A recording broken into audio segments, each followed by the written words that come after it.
Hi hello friends, welcome back to Media Talks. நான் உங்கள் மௌனிகா.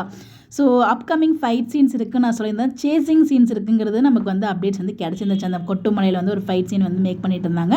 அது ஓடிட்டுலாம் போகிறாங்க, துரத்திட்டுலாம் போகும்போது கண்டிப்பாக சேசிங் சீன்ஸுமே இருக்குது அப்படின்னு சொல்லிட்டு இதை பார்த்ததுமே எனக்கு வந்து ஒரு அப்டேட் வந்து எடுத்து வச்சிருந்தேன். அதை நான் ஷேர் பண்ண மறந்துட்டேன்.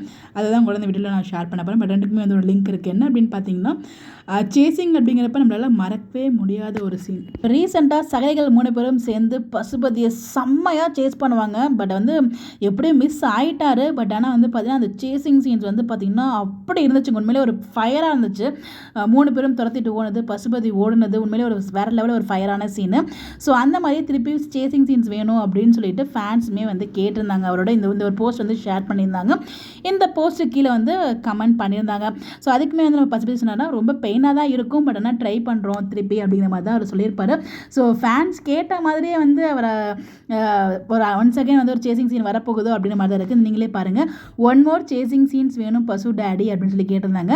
பண்ணிடலாம், பட் பெயின் தான் கொஞ்சம் அதிகமாக இருக்கும், உங்களுக்காக பார்த்துக்கலாம் அப்படிங்கிற மாதிரி சொல்லியிருக்காங்க. அதாவது கொஞ்சம் பெயின் அதிகமாக இருக்கும், உங்களுக்காக பார்த்துக்கலாம், நான் பண்ணுறேன் அப்படிங்கிற மாதிரி தான் சொல்லியிருப்பாங்க. பெயின் அதிகமாக இருந்தால் வேண்டாமே அப்படிங்கிற மாதிரி தான் வந்து அவங்களுமே கேட்டவங்களுமே சொல்லியிருப்பாங்க. எங்களுக்காக பண்ணுவேன்னு சொன்னீங்களே அதுவே போதும் அப்படின்னு சொல்லியிருப்பாங்க. நோ ப்ராப்ளம், பண்ணிடலாம், இட்ஸ் மை ப்ளஷர் அப்படின்னு அவர் வந்து ரிப்ளைமே கொடுத்தாரு. ஸோ ஸ்வீட்டில். ஸோ வந்து அதாவது ஓடுறது எவ்வளோ கஷ்டங்க. ஸோ வந்து அடிக்கிறது கூட அவங்க வந்து டம்மியாக அடிச்சுக்கலாம், பட் ஓடுறதான் ரியலாக அந்த மாதிரி ஓடினா மட்டும்தான் நமக்கு வந்து சீன் வந்து கொஞ்சம் ஃபயராக இருக்கும். ஸோ அந்தளவுக்கு வந்து ஓடி நமக்காக எடுத்திருக்காங்க.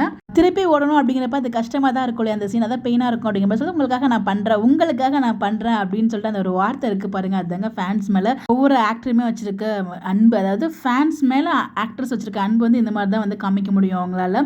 ஸோ நமக்காக வந்து இதெல்லாம் பண்ணுறேன்னு சொல்லும்போது அது பெரிய விஷயம் தானே. அதை வந்து அவங்களுமே அங்கே வந்து சொல்லியிருந்தாங்க. உண்மையிலே ஒரு ஹேட்ஸ் ஆஃப் பசு டாடி. பசுபதி கேரக்டருமே அவர் தவிர வேறு யாராலுமே பண்ண முடியாது. ஸோ மகாநதியில் அந்தந்த கேரக்டர் அவங்க தான் பண்ண முடியும். அந்த மாதிரி தான் நம்ம டேரக்டர் வந்து செதுக்கி வச்சிருக்காரு. ஒரு சூப்பரான ஒரு டீம் வந்து கொண்டு வந்திருக்காரு. நேற்றுக்கு அந்த சேசிங் வீடியோ பார்த்ததுமே எனக்கு வந்து இதுதான் ஞாபகம் வந்துச்சு. இதை வந்து எடுத்து வச்சுட்டு ஷேர் பண்ண தான் மறந்துருந்தேன். அதை கூட நான் ஷேர் பண்ணியிருக்கேன். ஸோ கண்டிப்பாக வந்து இந்த மாதிரி மனசில் ஒரு பெரிய மனசு தான் இல்லையா. உடைய கருத்துக்கள் கமெண்ட்டில் சொல்லுங்கள். Bye by.